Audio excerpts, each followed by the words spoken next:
بسم اللہ الرحمن الرحیم۔ السلام علیکم۔ صحیح بخاری سے حدیث نمبر 36۔ آپ صلی اللہ علیہ وآلہ وسلم نے فرمایا کہ جو شخص اللہ کی راہ میں جہاد کے لیے نکلا اللہ اس کا ضامن ہو گیا۔ اللہ تعالیٰ فرماتا ہے اس کو میری ذات پر یقین اور میرے پیغمبروں کی تصدیق نے اس سرفروشی کے لیے گھر سے نکالا ہے۔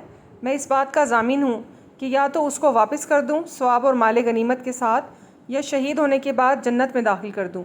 رسول اللہ صلی اللہ علیہ وآلہ وسلم نے فرمایا، اور اگر میں اپنی امت پر اس کام کو دشوار نہ سمجھتا تو لشکر کا ساتھ نہ چھوڑتا، اور میری خواہش ہے کہ اللہ کی راہ میں مارا جاؤں، پھر زندہ کیا جاؤں، پھر مارا جاؤں، پھر زندہ کیا جاؤں، پھر مارا جاؤں۔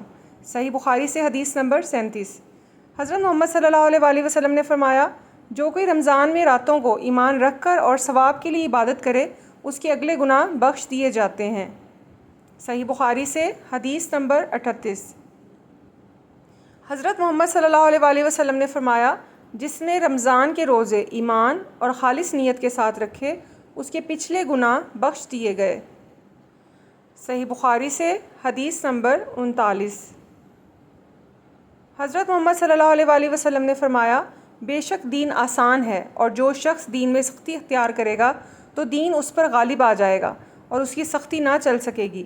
بس اس لیے اپنے عمل میں پختگی اختیار کرو اور جہاں تک ممکن ہو میانہ روی برتو اور خوش ہو جاؤ کہ اس طرز عمل سے تم کو دارین کے فوائد حاصل ہوں گے، اور صبح اور دوپہر اور شام اور کسی قدر رات میں عبادت سے مدد حاصل کرو۔ نماز 5 وقت بھی مراد ہو سکتی ہے کہ پابندی سے ادا کرو۔ صحیح بخاری سے حدیث نمبر 40۔ رسول اللہ صلی اللہ علیہ وآلہ وسلم جب مدینہ تشریف لائے تو پہلے اپنے ننھال میں اترے جو انصار تھے، اور وہاں آپ نے 16 یا 17 ماہ بیت المقدس کی طرف منہ کر کے نماز پڑھی، اور آپ کی خواہش تھی کہ آپ کا قبلہ بیت اللہ کی طرف ہو۔ جب بیت اللہ کی طرف نماز پڑھنے کا حکم ہو گیا تو سب سے پہلی نماز جو آپ نے بیت اللہ کی طرف پڑھی عصر کی نماز تھی۔